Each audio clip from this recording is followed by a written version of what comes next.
नमस्कार। आप सबको पता है कि मैं कुछ कहानियाँ सुनाता हूँ, उसके साथ में कुछ योगों के टिप्स भी आपको देता हूँ मैं।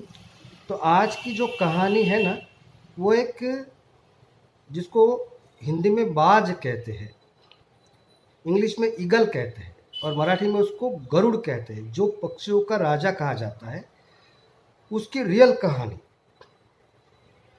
उसकी जो उम्र होती है पक्षीराज की, गरुड़ की, बाज बोलते हैं उसको हिंदी में, उसकी उम्र लगभग 70 साल की होती है। 70 साल तक वो जिंदा रहता है। मगर होता यूँ है कि जैसे जैसे उसकी उम्र बढ़ती है, 40 साल तक आते आते आते आते उसके पंख जो है ना, इतने वजनदार हो जाते हैं कि वो ठीक से उड़ नहीं पाता। फिर उसके जो पैर के नाखून होते हैं ना, वो इस ढंग से मुड़ जाते हैं कि वो शिकार कर नहीं पाता, शिकार को पकड़ नहीं पाता।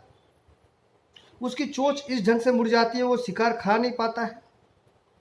तो उसके पास 3 रास्ते, 40 साल आते आते उसकी अवस्था ऐसी हो जाती है। तो उसके पास 3 रास्ते, एक तो आसानी से अपना प्राण त्याग देवे, या तो गिद्ध की तरह मरे हुए जो सड़ा हुआ मांस है वो खा के अपना जीवन निकाले, या तो कुछ संघर्ष करके या कुछ ऐसा कुछ करे कि जिससे हमें नया जीवन मिले, और पूरा शरीर फिर से तरोताज़ा हो जाए और फिर से पूरे आकाश में घूमे एकदम, आकाश को मुट्ठी में कर ले, ऐसा कुछ। तो ये 3 रास्ते उसके पास। मगर वो बाज है, गरुड़ है, वो ऐसा हार मानने वाला तो पक्षी है ही नहीं ना।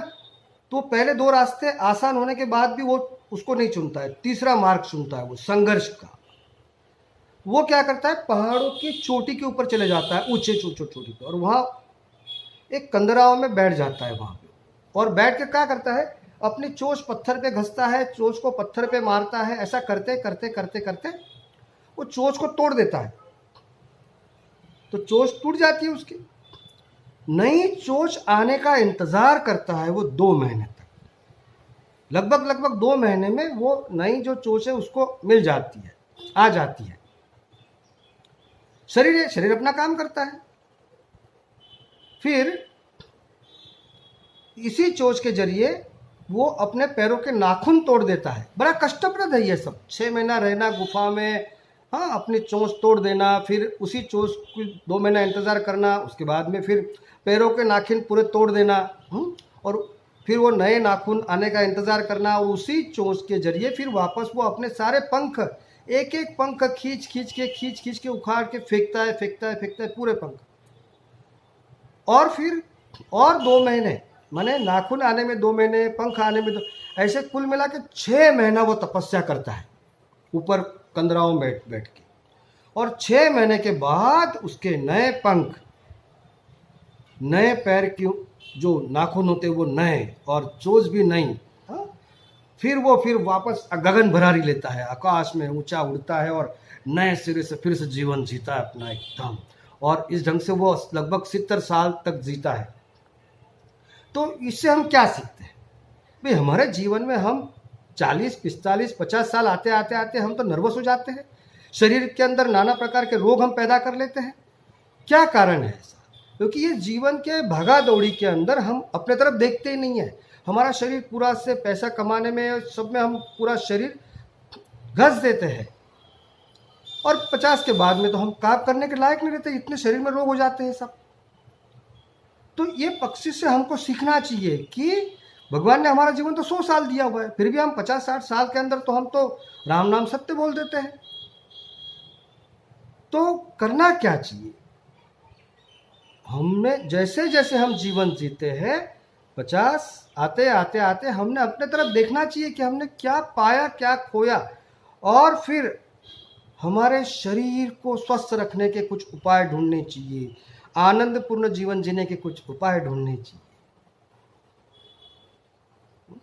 प्राणायाम करने चाहिए। प्राणायाम से प्राणों को दिशा मिलती है, शरीर स्वस्थ रहता है, मन स्वस्थ रहता है।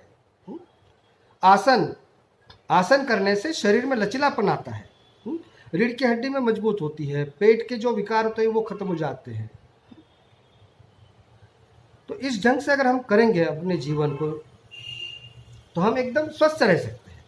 तो ये उससे सीखना है। नई जिंदगी, हम लोग 50 साल के बाद में, बहुत सारे उदाहरण हमने देखे ऐसे कि जिन्होंने नया जीवन शुरू किया, और वो कहाँ से कहाँ पहुँच गए।